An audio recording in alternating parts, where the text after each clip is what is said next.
최근에 한 유튜버의 회심이 화제가 되었습니다. 그 유튜버는 이제 140만이 넘는 구독자를 보유하고 있는 너진똑이란 채널의 운영자 김송 씨입니다. 이 채널 너진똑은 너 진짜 똑똑하다의 줄임말로 인문학부터 철학, 문학, 신학 등 다양한 분야를 아우르는 그 책과 지식 해설을 다루는 채널입니다. 그런데 그런 너진똑에서 지난해 10월 올려진 성경 시리즈인 세계 최초 예수의 비밀 폭로 영상에 좋아요가 5만 개 그리고 댓글이 10,000개가 달리고 조회수는 무려 247만 회를 기록한 겁니다. 김송 씨는 최근 국민일보와의 인터뷰에서 기독교에 대한 편견에서 벗어나기 위해 성경 읽기에 도전했다고 말합니다. 약 8개월의 준비 기간을 거쳐 지난해 8월 구약을 정리한 첫 편 무신론자를 위한 성경 완전판을 업로드했고 이후에 지난해 12월까지 4개월에 걸쳐 계시록을 다룬 마지막 편까지 총 4편의 시리즈를 완성했습니다. 하지만 그는 이 성경 읽기 과정이 유독 힘들었다고 말합니다. 답답하기도 하고 중간중간 이해 못할 분노도 있었습니다. 그런데 요한복음을 반복적으로 읽으면서 변화를 경험했습니다. 우리가 읽을 요한복음입니다. 요한복음을 읽고 무신론자였던 그가 신앙을 고백하게 된 겁니다. 그는 예수님과 그분의 사랑을 가장 잘 알았던 요한이 전한 그 요한복음을 읽다 보니 자연스럽게 믿음을 갖게 됐고 이 성경에는 사람을 변화시키는 힘이 있다라고 하면서 결국에 악이 선을 위한 걸음이라는 이 메시지를 이해하게 됐다고 말합니다. 김송 씨는 이 하나의 책으로서 성경을 다른 책과 다른 가장 완전한 책이라고 표현합니다. 그러면서 성경엔 인간사회의 보편적 가치와 인문의 정수가 담겨 있었고 성경 핵심 메시지가 사랑이라고 강조합니다. 자신은 가장 보잘것없는 자에게 사랑을 나누고 서로를 사랑하라는 진리를 깨닫기 위해 이 성경을 읽는다고 하면서 성경 읽기보다 그 진리를 실천하는 일이 더 중요하다고 역설합니다. 현재 이 김송 씨는 침례교 교회를 다니고 있고 다만 유튜브 채널 특성상 기독교 관련 공개적 행보를 자제하겠지만 창조주의 형상대로 만들어진 인간과 본질을 탐구하는 인문학 중심 콘텐츠를 제작할 것이고 주님이 전하시려 했던 사랑은 죽을 때까지 계속 이야기할 것이다 라고 말합니다. 성도님들은 이 이야기를 듣고 어떤 생각이 드십니까? 과거 이 너진똑 채널 영상을 보면 안티 기독교적인 영상이 얼마나 많은지 모릅니다. 그런데 그랬던 그가 성경을 통해 하나님을 만나고 변화된 이야기를 보면서 저는 이것이 바로 하나님의 말씀이구나 라는 생각이 듭니다. 하나님의 말씀이 들려지면 하나님의 말씀이 심겨지면 변화되지 않을 사람이 없고 살아나지 않을 사람이 없다는 겁니다. 오늘 말씀 사무엘상 3장 1절입니다. 어린 사무엘이 엘리 곁에서 주님을 섬기고 있을 때다. 그때에는 주님께서 말씀을 해주시는 일이 드물었고 환상도 자주 나타나지 않았다. 어머니 한나의 서원대로 어린 사무엘이 성전에 살게 되면서 이 시대를 성경은 어떤 시대라고 말합니까? 1절 보면 주님께서 말씀을 해주시는 일이 드물었고 환상도 자주 나타나지 않았다. 이걸 개역개정 성경에서는 이렇게 말합니다. 여호와의 말씀이 희귀하여 이상이 흔히 보이지 않았다. 여기서 우리는 중요한 영적 진리를 깨닫습니다. 그것이 뭡니까? 하나님은 한 시대를 바라보고 평가하실 때 그 시대의 외적인 모습이나 그 시대의 성장, 발전, 얼마나 잘 먹고 잘 사느냐를 보고 시대를 판단하시는 게 아니라 하나님은 그 시대 가운데 하나님의 말씀이 있느냐 없느냐, 하나님의 말씀이 들리느냐 들리지 않느냐로 그 시대를 결정하신다는 겁니다. 왜 이 시대가 부패하고 타락했습니까? 전쟁 때문에?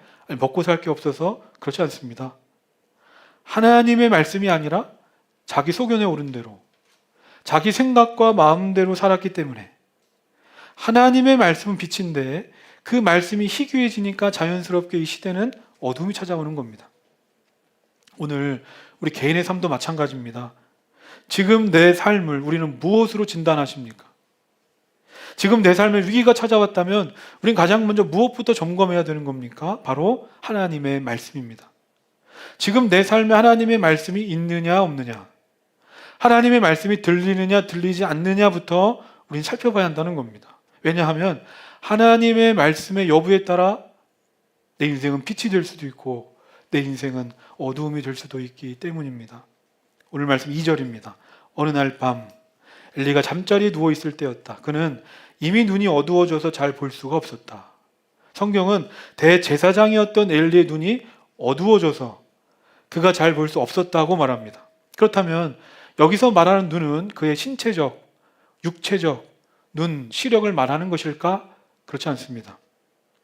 여기서 엘리의 눈이 어두워졌다는 건 그의 영적 상태, 영안이 어두워졌다는 걸 말하는 겁니다. 다시 말해서 지금 그에게는 하나님의 말씀이 보이지 않고 하나님의 말씀이 들리지 않는다. 아니, 하나님은 말씀하시는 하나님이시고 말씀으로 역사하시는 하나님이신데 왜 엘리에게 하나님 말씀하지 않으셨을까? 2절 말씀 다시 보면 지금 엘리가 뭘 하고 있습니까? 잠자리에 누워 있었다고 말합니다. 잠자리에 누워 있었다. 아니, 그러면 성경은 왜 엘리가 잠자는 것까지 기록하겠습니까? 엘리가 잠잘 때가 돼서 잠 잘 잤다라는 걸 기록하기 위해 기록한 게 아닙니다. 이 말씀이 기록된 건 하나님의 말씀에 대한 엘리의 태도, 엘리의 마음을 보여주기 위해서 기록한 겁니다. 하나님의 말씀을 듣고 전해야 할 대제사장이 하나님의 말씀이 들리지 않고 보이지 않는다면 어떻게 해야 되겠습니까? 만사 제쳐놓고 성전으로 뛰어가서 밤낮 깨어서 하나님의 말씀을 구하고 또 구해야 할 텐데 지금 엘리는 성전에 나아가기는커녕 말씀을 구하지도 않고 있습니다. 저는 하나님께서 엘리에게 말씀하지 않으셨다라고 생각하지 않습니다.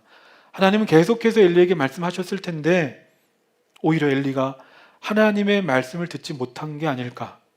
아니면 엘리가 하나님의 말씀을 들으려고 하지 않은 게 아닐까? 사람이 누워있는 것보다 편한 게 어디 있습니까? 누워있는 게 가장 편합니다. 근데 성경은 말합니다.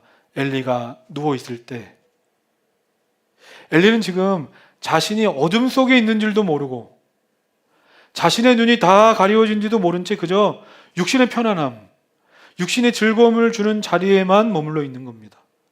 그러니까 엘리는 하나님의 말씀을 듣고자 조금의 노력도 하지 않고 조금의 수고도 하지 않았다. 분명 하나님께서 말씀하시고 역사하시는 자리가 있는데 그 자리에 있지 않고 엉뚱한 곳에 있으니까 듣지 못합니다. 저는 우리 모두가 영적으로 누워있던 자리에서 일어나시길 바랍니다. 그리고 하나님께서 말씀하시고 역사하시는 자리로 나아가시기 바랍니다. 오늘날 시대를 흔히 말씀의 홍수시대라고 말합니다. 말씀의 홍수시대. 이게 무슨 말입니까? 어디 갈 필요도 없이 스마트폰, 유튜브만 켜면 전 세계적으로 유명한 목사님들의 설교를 찾아 들을 수 있는 시대입니다. 말 그대로 홍수처럼 설교가 쏟아지는 시대입니다. 그런데 아이러니하게도 물이 넘쳐나는 홍수 때에 먹을 물이 없다는 말씀처럼 말씀이 쏟아지는 시대임에도 불구하고 이 땅을 보면, 아니, 나를 보면 내 영혼에 하나님의 말씀이 들리지 않는다는 겁니다. 왜 그럴까? 앞서 이야기한 대로 하나님께서 나에게 말씀하시고 역사하시는 자리가 있기 때문입니다. 그렇다면 그 자리가 오늘 나에게 어떤 자리겠습니까? 저는 그 자리가 바로 우리 물결처치고 우리가 모여 예배하는 이 예배의 자리인 줄 믿습니다. 로마서 10장 17절입니다. 주보에 있습니다. 그러므로 믿음은 들음에서 생기고 들음은 그리스도를 전하는 말씀에서 비롯됩니다. 이 말씀처럼 우리는 들어야 됩니다. 하나님의 말씀이 들려야 합니다. 그러므로 말씀을 전하는 저를 위해서 기도해 주시기 바랍니다. 저도 말씀을 준비하면서 늘 이렇게 기도합니다. 제가 최선을 다해 준비하지만 내 얘기가 아니라 나를 통해 하나님의 말씀이 전해지게 하옵소서. 이것은 목회자인 저를 위한 기도가 아닙니다. 결과적으로 나 자신을 위한 기도입니다. 왜 그렇습니까? 나에게 하나님의 말씀이 들려야 하기 때문에. 오직 하나님의 말씀만이 나를 어두움에서 빛으로 인도해 주기 때문입니다. 저는 물교회 성도들 모두가 이 주일 예배 시간에 전해지는 말씀을 대할 때 이 말씀이 새로운 한 주 내 삶의 기준이 되는, 내 삶을 살게 하는 힘이 되는 말씀으로 하나님께서 나에게 주셨음을 믿습니다 하는 믿는 믿음으로 들으시고 그 말씀에 순종하시길 바랍니다. 그 말씀이 내가 듣고 싶은 말씀이든 듣기 싫은 말씀이든, 그 말씀이 내가 순종할 수 있는 말씀이든 순종할 수 없는 말씀이든 그 말씀을 하나님께서 나에게 주신 말씀으로 믿고 듣고 순종할 때 우리는 믿음이 생기고 나를 향한 하나님의 음성을 듣게 되는 줄로 믿습니다. 영적으로 이 눈이 가려진 엘리 제사장과 다르게 사무엘은 어떻습니까? 3절 우리 함께 읽겠습니다. 시작. 하나님의 궤가 있는 주님의 성전에서 잠자리에 누워 있었다. 이른 새벽 하나님의 등불이 아직 환하게 밝혀져 있을 때 엘리 제사장이 숙소에 돌아가서 잠자리에 누워 있을 때 사무엘은 어디 있습니까? 하나님의 궤가 있는 성전에 있었습니다. 하나님의 궤는 하나님의 임재를 상징하는데 그러니까 사무엘은 밤이나 낮이나 하나님 앞에 있었습니다. 이어서 성경은 말합니다. 그 이른 새벽 하나님의 등불이 아직 환하게 밝혀져 있을 때 놀랍지 않습니까? 이 세상이 어둠으로 가득한 줄 알았는데 아직도 하나님의 등불은 꺼지지 않았구나. 다시 말하면 아직까지 이 시대에 희망이 있구나. 하나님의 등불이 꺼지지 않았기 때문에. 많은 사람이 필요한 게 아닙니다. 사무엘 한 사람이면 됐습니다. 그 사무엘 한 사람이 밤이나 낮이나 하나님 앞에서 말씀으로 살고자 하니까 그 불이 꺼지지 않는 겁니다. 성경을 쭉 보면 성경은 하나님의 말씀으로 가득 차 있습니다. 그런데 더 놀라운 건 그 하나님은 우리에게 추상적으로 모호하게 말씀하시는 게 아니라 하나님은 언제나 한 사람, 개인에게 찾아오셔서 말씀하신다는 겁니다. 어떻게 그걸 알 수 있습니까? 주일 예배 시간에 똑같은 말씀을 들어도 다 다르게 듣습니다. 다 말씀을 다르게 듣고 깨달음이 다릅니다. 예배 후에 하는 샘물의 시간 때 나눔 시간을 보면 그렇지 않습니까? 똑같은 말씀인데 다 다릅니다. 보는 게, 듣는 게 다릅니다. 이처럼 하나님은 각 개인에게 찾아오셔서 말씀하십니다. 그러므로 저는 바라기를 저와 우리 모두가 사무엘처럼 그 마음에 꺼지지 않는 하나님의 등불을 켜기 원하는데 그건 다른 게 아닙니다. 주일에 선포되어지는 말씀을 통해서 또는 주중에 내가 묵상하는 성경 말씀을 통해 나에게 다가오시는 그 하나님을 붙잡는 겁니다. 그것이 내 마음의 등불을 켜는 것이고 계속해서 꺼지지 않는 등불이 되도록 기름을 마련하는 방법이 되는 것입니다. 그렇다면 구체적으로 나에게 말씀으로 다가오신 하나님을 어떻게 붙잡을 수 있을까? 지난주에도 제가 성경 읽을 때 세 가지를 얘기했습니다. 지난주 말씀에 했고 내일부터 또 요한복음을 읽으니까 제가 한 번 더 구체적으로 어떻게 하면 우리가 성경 속에 말씀을 붙잡을 수 있을까? 네 가지입니다. 앤드류 모리 목사님 말합니다. 첫 번째로 믿음으로 말씀을 받아야 합니다. 믿음으로 말씀을 받아야 한다. 매일 아침 묵상하는 말씀을 자기의 생각이나 인간적 생각이 아니라 내게 주시는 하나님의 말씀으로 여겨야 합니다. 이 말씀이 오늘 나를 위한 하나님의 목적이 담겨 있으며 이 말씀이 나를 정결케 하고 나를 바꾸며 나를 위로하며 나를 준비시키고 나를 먹이고 또 내게 능력을 주어 그 말씀이 오늘 내 안에서 역사하여 하나님이 계획하신 모든 일을 행하리라고 믿고 말씀을 듣고 읽어야 한다는 겁니다. 둘째, 성령이 하나님의 씨를 심으시도록 준비해야 합니다. 농부가 씨를 심기 위해 열심히 땅을 가는 것처럼 하나님의 말씀을 받기 위해 생각과 마음을 가꾸어야 합니다. 내게 있는 그 무엇보다도 소중하고 귀중한 보물로서 말씀을 갈망해야 합니다. 묵상은 생각과 감정과 뜻 모두를 다해 하나님의 말씀을 받는 것입니다. 그러므로 진심을 다해 말씀에 귀를 기울여야 한다. 이것은 정말 쉽지 않다. 우리는 말씀을 사랑하고 원하며 반가이 받아들이고 내 의지를 굴복시키며 기꺼이 순종함으로 온 삶을 드려야 합니다. 이것이 말씀을 받기 위해 내가 할 일이다. 세 번째, 말씀의 씨가 내 안에 거하시도록 인내해야 합니다. 씨가 열매를 맺으려면 땅속에 있어야 한다. 내 삶을 통해 하나님의 열매를 맺으려면 말씀이 내 안에 머물러 있어야 한다. 즉 믿는 자로서 우리는 말씀 안에 살기 위해 시간을 내야 한다는 겁니다. 넷째, 마지막, 내 안에 심긴 말씀이 열매를 맺는다는 사실을 믿어야 합니다. 시편 1편 3절입니다. 그는 시냇가에 심은 나무가 철 따라 열매를 맺으며 그 잎이 시들지 아니함 같으니 하는 일마다 잘 될 것이다. 이 말씀 그대로 하나님의 말씀을 묵상하는 자는 시냇가에 심겨진 나무가 철을 따라 열매를 맺을 것을 확신하고 그것을 기억하며 말씀을 묵상하라는 겁니다. 하나님께서 이 사사 시대를 밝히는 자로 사무엘을 세우셨던 것처럼 하나님은 이 어두운 세상을 밝히는 등불로 저와 우리 모두를 세우기를 원하시는 줄로 믿습니다. 교회에서는 물론이고 가정에서, 학교에서, 직장에서 하나님의 말씀의 등불을 켜야 하는 자가 필요합니다.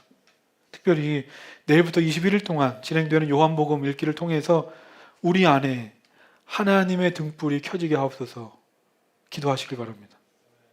내 소견, 내 생각, 내 열심이 아니라 하나님의 말씀을 품고 그 말씀대로 살아갈 때 내 안에 이 시대를 밝히는 하나님의 등불이 빛나게 될 줄로 믿습니다. 이어서 오늘 말씀 4절부터 9절 우리 함께 읽겠습니다. 시작. 주님께서 사무엘아 사무엘아 하고 부르셨다. 그는 제가 여기 있습니다 하고 대답하고서 곧 엘리에게 달려가서 부르셨으니까 제가 여기 왔습니다 하고 말하였다. 그러나 엘리는 나는 너를 부르지 않았다. 도로 가서 누워라 하고 말하였다. 사무엘이 다시 가서 누웠다. 주님께서 다시 사무엘아 하고 부르셨다. 사무엘이 일어나 엘리에게 가서 부르셨습니까? 제가 여기 왔습니다 하고 말하였다. 그러나 엘리는 얘야 나는 너를 부르지 않았다. 도로 가서 누워라 하고 말하였다. 이때까지 사무엘은 주님을 알지 못하였고 주님의 말씀이 그에게 나타난 적도 없었다. 주님께서 사무엘을 세 번째 부르셨다. 사무엘이 일어나 엘리에게 가서 부르셨습니까? 제가 여기 왔습니다 하고 말하였다. 그제야 엘리는 주님께서 그 소년을 부르신다는 것을 깨닫고 사무엘에게 일러주었다. 가서 누워 있거라. 누가 너를 부르거든 주님 말씀하십시오. 주님의 종이 듣고 있습니다 하고 대답하여라. 사무엘이 자리로 돌아가서 누웠다. 하나님께서 사무엘에게 말씀하십니다. 사무엘아 사무엘아. 근데 이 사무엘은 하나님이 자신을 부르시는 줄 모르고 엘리 제사장이 자기를 부른 줄 알고 엘리 제사장에게 뛰어갑니다. 엘리에게 달려가서 사무엘이 말합니다. 저를 부르셨습니까? 그래서 엘리가 대답합니다. 나는 너를 부르지 않았다. 그래서 사무엘은 다시 성전으로 돌아갑니다. 그렇게 성전에 다시 돌아가 누워 있는데 좀 전처럼 똑같이 어디선가 사무엘아 사무엘아 자기 이름을 부르는 소리가 들려왔습니다. 그래서 어떻게 합니까? 사무엘이 좀 전과 같이 엘리 제사장에게 달려가서 또 묻는 겁니다. 나를 부르셨습니까? 엘리가 똑같이 대답합니다. 나는 너를 부르지 않았다. 이렇게 똑같이 세 번을 반복하고 나니까 그때서야 엘리 제사장이 깨닫습니다. 아, 지금 하나님이 사무엘을 부르시는구나. 그리고 사무엘에게 말합니다. 이번에도 똑같이 누군가가 너를 부른다면 그때는 나에게 오지 말고 주님 말씀하십시오. 주님의 종이 듣고 있습니다. 라고 대답하거라. 저는 하나님께서 사무엘을 부르시는 이 장면을 보면서 인상적으로 다가왔던 부분이 있었습니다. 그것은 5절 말씀 보면 곧 엘리에게 달려가서 였습니다. 곧 엘리에게 달려가서. 지금은 몇 시입니까? 잠을 자는 시간입니다. 새벽입니다. 모두가 피곤한 시간입니다. 학자들은 이때 사무엘의 나이를 12살 정도로 추정합니다. 12세. 그럼 오늘날 우리로는 초등학교 5학년.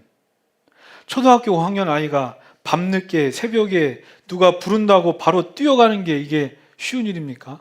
누군가는 왜 이 밤에 나를 불렀냐고 짜증을 낼지 모릅니다. 비록 하나님께서 자신을 부르실 줄도 모르고 엘리 제사장에게 달려갔지만 사무엘은 마치 조건반사처럼 누군가 부르면 고민하거나 주저하거나 다른 핑계 이유 되지 않고 무조건 달려가는 순종을 보였다는 겁니다. 최근에 그 넷플릭스에서 방영 중에 있는 중증외상센터라는 드라마가 있습니다. 이거 보신 분 계십니까? 저만 보는 거 아니죠? 드라마도 보시기 바랍니다. 예, 보신 분 계시네요. 이 드라마는 그 천재 외과 의사로 불리는 백강혁이라는 주인공이 유명무실한 중증외상팀을 살리기 위해서 고군분투하는 이야기의 드라마입니다.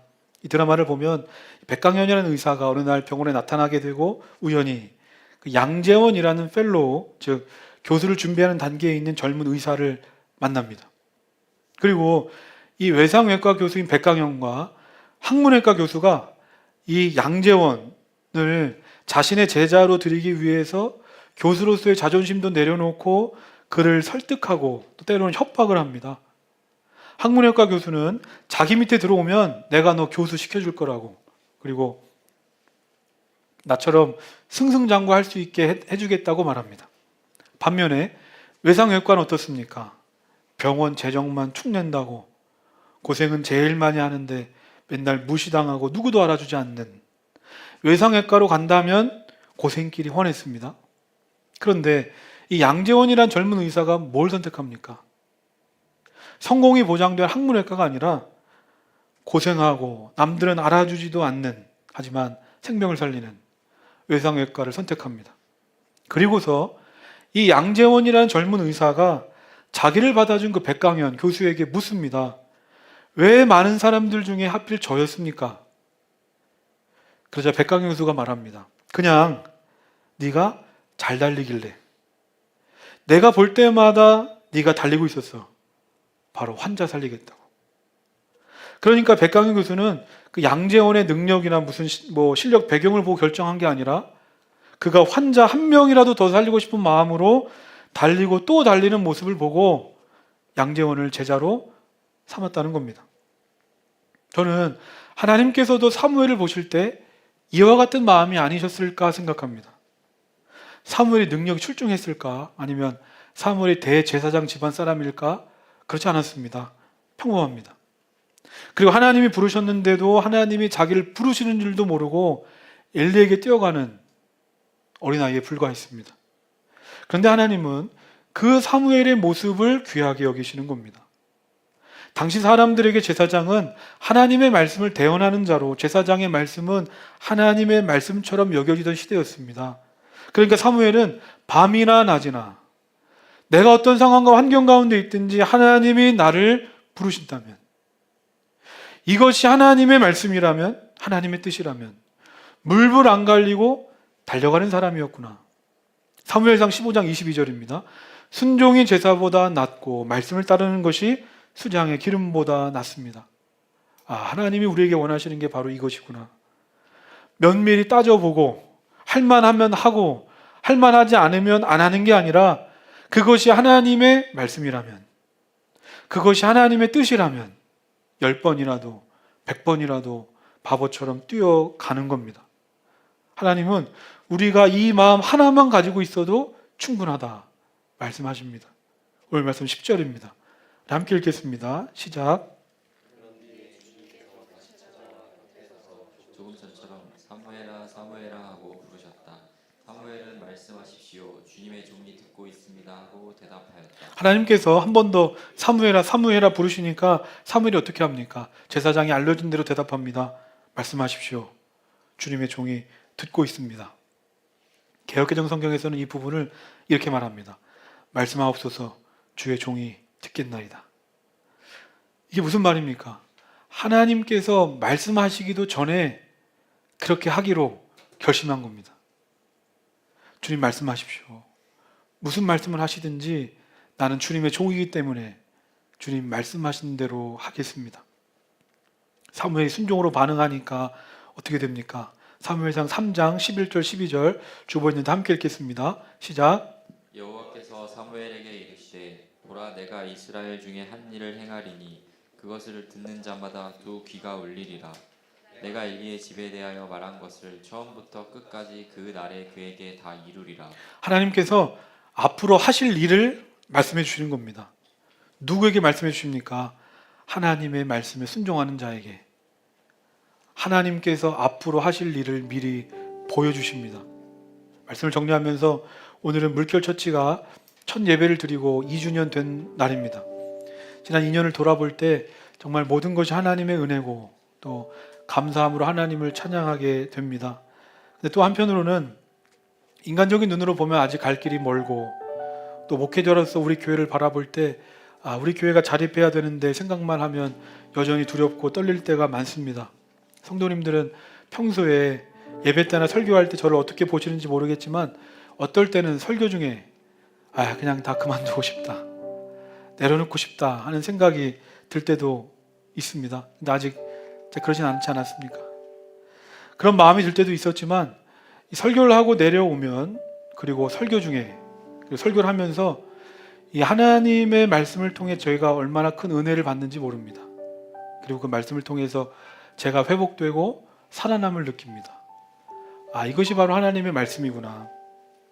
때로는 우리 교회가 제대로 가고 있는 게 맞을까 그리고 정말 우리 교회가 이 시대에 필요한 교회가 맞을까 하는 생각이 들 때가 많은데, 우리가 예배 이후에 말씀 나누는 시간이나 또 여러 격려를 통해서 성도님들의 이야기를 듣게 되면 그래도 성도님들의 마음의 중심에 하나님의 말씀의 씨앗이 뿌려지고 심겨지고 자라나고 있는 것을 볼 때, 그래도 우리 교회가 제대로 가고 있구나, 하나님께서 우리 교회를 세우신 뜻이 있음을 보게 됩니다.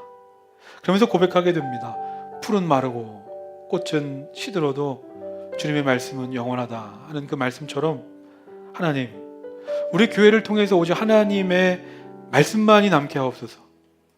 오늘 말씀의 제목은 하나님의 말씀을 남기는 교회입니다. 제가 2주년을 지내면서 하나님께서 저에게 주신 감동이고 은혜입니다. 하나님의 말씀이면 충분하다. 하나님의 말씀에는 사람을 변화시키는 능력이 있고 어두운 세상을 밝히는 빛이 있기 때문입니다. 그러므로 사람이 보기에, 세상이 보기에 이런 교회, 저런 교회가 되어야지가 아니라 오직 하나님의 말씀만 남길 수 있다면 그것으로 충분합니다. 지금까지 그랬던 것처럼 앞으로도 우리 교회가 이 땅에 하나님의 말씀을 남기는 교회가 되게 하시고, 뿐만 아니라 우리 모두가 내 안에 하나님의 말씀의 등불을 밝혀 어두운 세상을 비추는 하나의 교회로 살아가게 되시기를 주님의 이름으로 소망합니다. 오늘 말씀을 기억하면서 우리 함께 찬양하겠습니다.